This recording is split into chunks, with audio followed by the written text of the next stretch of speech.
Hi friends, Krista here. Thanks for stopping by Books and Jams. I am so excited to finally come to you today with my 5-star prediction wrap up.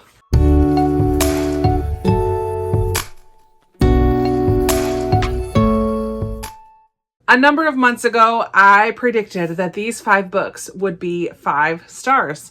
I thought I would love them. So let me tell you first what they are, and then I will go through them and tell you what I thought about them. So we have As Long as the Lemon Trees Grow by Zulfa Cato, The Ordinary Deaths of Mrs. Kipp by Sarah Brunswald, The Unknown Beloved by Amy Harmon, Where the Forest Meets the Stars by Glendy Vandera, and The Darkest Child by Dolores Phillips. So let me see. I am going to start with my least favorite and work my way up to the top. Sadly, the first one I'm going to talk about is an Amy Harmon book. I did not love this.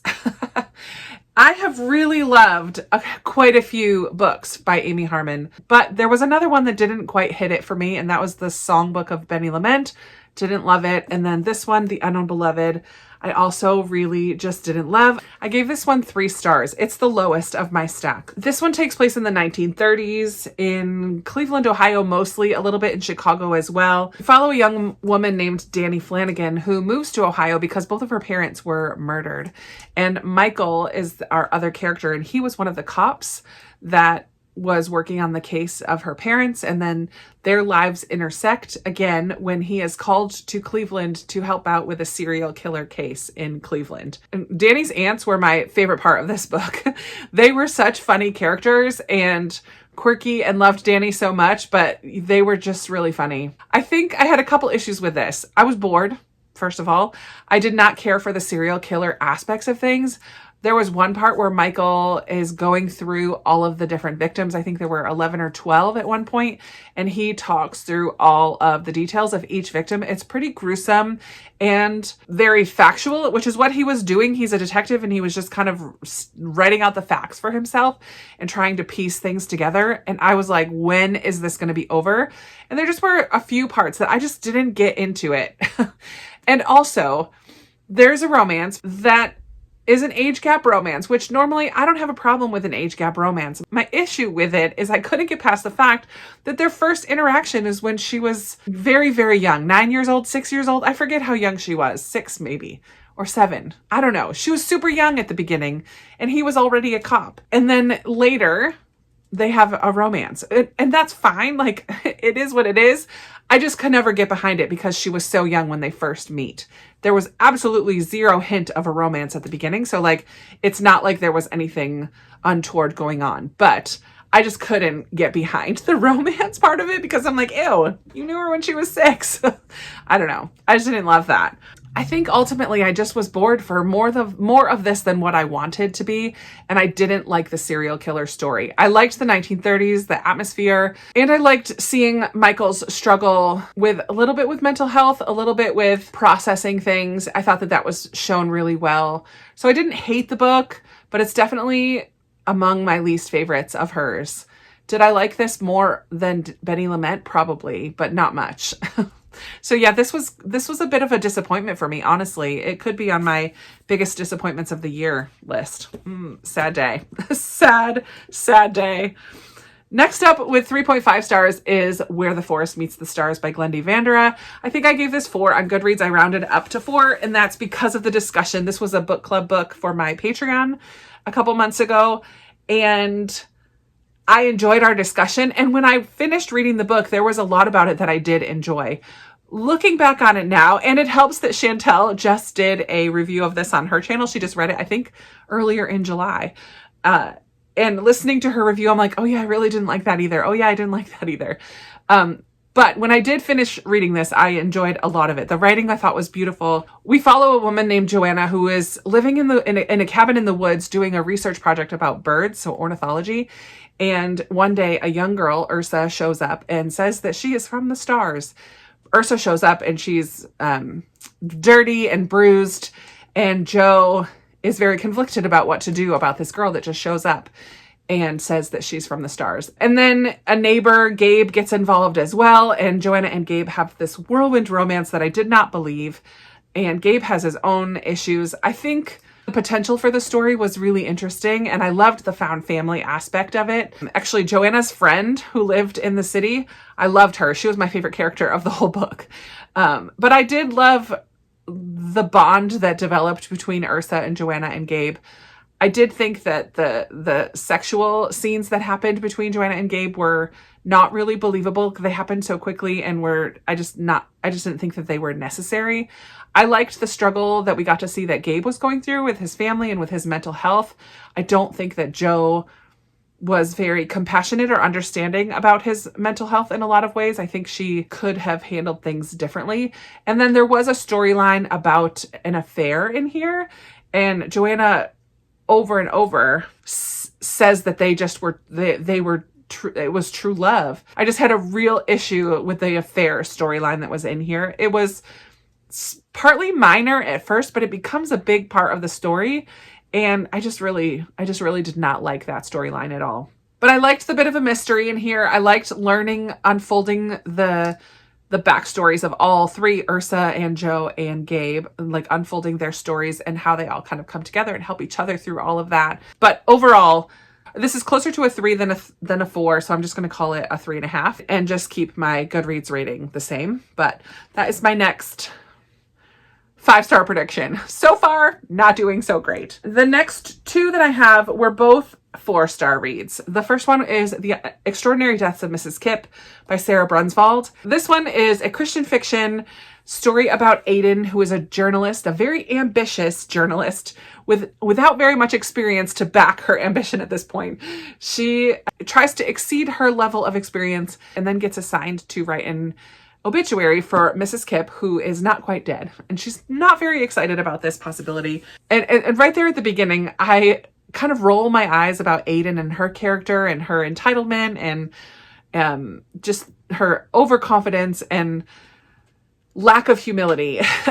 And then we meet Mrs. Kipp, who is just a gem of a character. I think in my wrap up, I talked about Aiden and her growth throughout the story as being a highlight for me, and it definitely is. But the true highlight of this book is Mrs. Kipp herself. She is a remarkable woman whose faith is so incredibly strong, and all of her interactions that she has with other people, are just so unique, and I love the way that she relies on God. And it honestly makes me think about what kind of legacy am I leaving? The way that she loves other people in the midst of their flaws and in the midst of her own flaws. For example, there's a neighbor, she's in hospice care in a hospice facility, and she has a neighbor across the hall, and she kind of sneaks out of her room when she's not supposed to be walking without assistance to go sit with her neighbor who is about to die. And he is a curmudgeon, and Mrs. Kipp just doesn't care, and she just goes and shows him love and is determined to spend that time with him and to be with him in those moments, final moments of his life. And I just thought, oh, Mrs. Kipp, I just love you. This book was kind of a sweet hug of a book. It felt very warm and heart-filling. Like I said in my wrap up, I really liked Aiden's journey through this story of starting out not very excited about getting to know Mrs. Kipp and just trying to rush through this article that she's supposed to write about her. But as she gets to know Mrs. Kipp and as she sees her interacting with others and as she starts to learn about her life and the things and struggles that Mrs. Kipp has gone through, it begins to change Aiden, and Aiden becomes different and grows because of her encounter with Mrs. Kipp, which I want to be that person that helps others to grow. I just think that whole storyline was really lovely. The reason that this is not a 5-star for me is that I did lack in a little bit of plot. While I enjoyed these characters and while I enjoyed the comforting feel of reading this book, the delightful kind of feel of reading this book, it is a little on the slower side. There's not a lot of adventure and high points and climax. It's definitely more character focused, which is fine because I liked the characters. I still really enjoyed it and gave it 4 stars.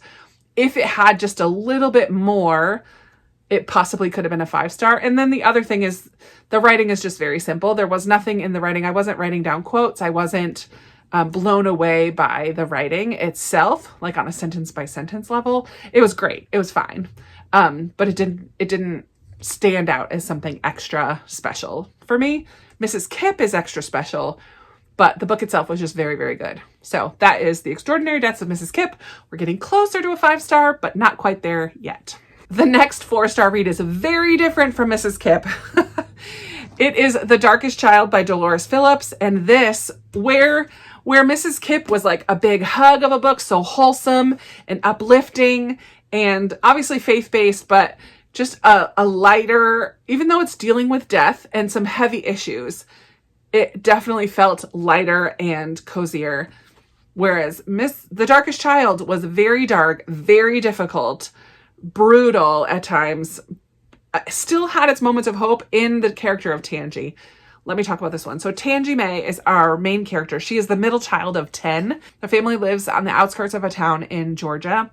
And Tangi is the darkest of all 10 children. And the mother is awful.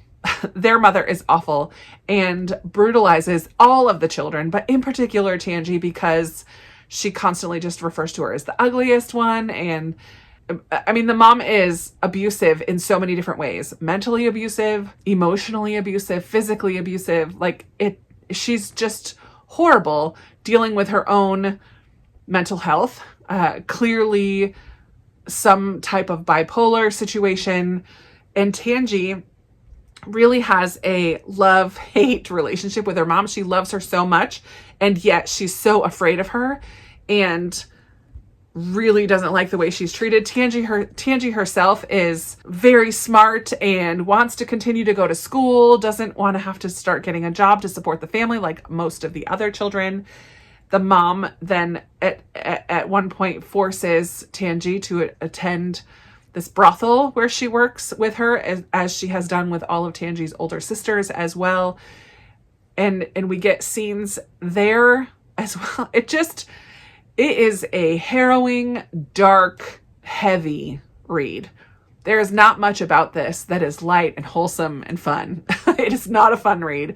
It's beautifully written. And Tangi herself is the way that she is able to hold on to hope in the midst of a situation like this. And I'm so glad that I read this. It takes place during Jim Crow era, like I said, but it's not really about racial tension. That's touched in there, and in part because Tangi is the darkest of the children.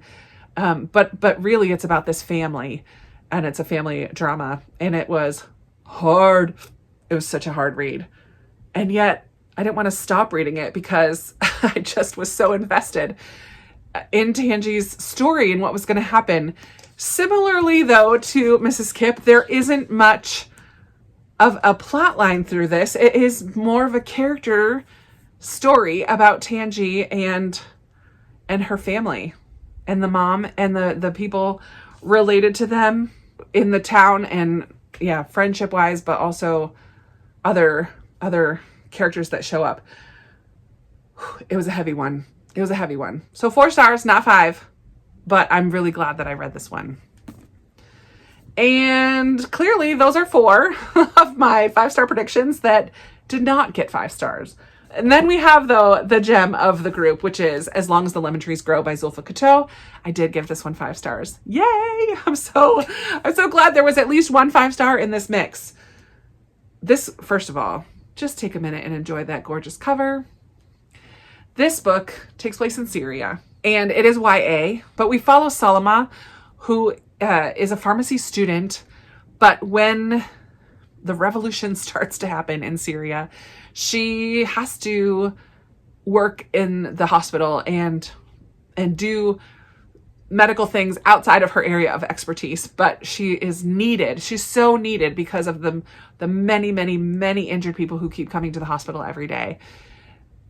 Salama has lost the majority of her family because of this situation in Syria, and is basically on her own with her sister, and she is just doing what she can to survive, and shows up at the hospital every day because she is needed. She loves her country and loves the people in her country, but is also feeling this pull to escape and to get out. And she determines that she is going to go. She's going to make that choice to leave. But then she meets a young man who wants to stay and fight for his country because he also loves Syria and its people. And he thinks now is the time for this revolution to really take off. It's a beautiful story, hard, heartbreaking, emotional story. One of the special things about this book is this element that's a little bit different. If you've read the book Thief, which is narrated by the character of Death, then this special part of this book will not be unfamiliar to you. But Salama's PTSD and fears become personified in a way that is really difficult at first. And I wasn't sure how I felt about it because this character was awful.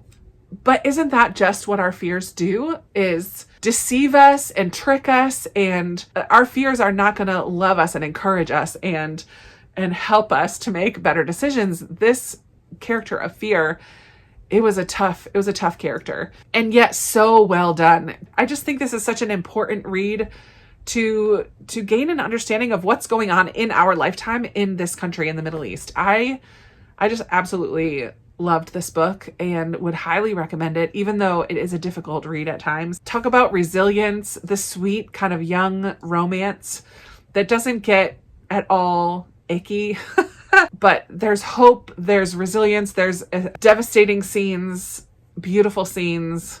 Oh man, I really just loved this book. It's been a while since I've read it. This is the first one of the 5 that I read, but I do think that this is an important and beautiful read. And I'm so glad that I had at least one 5-star in my predictions. So here they are, my 5-star predictions that weren't really 5-star reads for me. Only the one, but that's okay. That's okay. I'm not giving up on Amy Harmon. I would like to read more from Glendy Vandera. I thought her writing was interesting, but I'm a little nervous about other aspects of her writing. I really enjoyed Mrs. Kipp, and The Darkest Child is a heartbreaking read. And then my lovely little 5-star gem, As Long as the Lemon Trees Grow. Have you read any of those? Were they 5-star reads for you? I know some of my opinions on those were unpopular opinions. I know many people really loved The Unknown Beloved. And I think a lot of people really liked Mrs. Kipp even more than I did. And I've also have heard many, many people who really loved As Long as the Lemon Trees Grow. So I'm right with you on that one. But that is it for my 5-star prediction wrap up. I hope that you enjoyed this video. Thank you so much for watching. I appreciate you being here. And I look forward to now looking through my shelves and picking 5 more books. Maybe I'll do 4. I don't know. Maybe I will do 5. We'll see. But I'm going to look through and find my new stack of 5-star predictions and get started on it. That is all for today. Thanks for watching. I will be talking with you in another video very soon. Bye.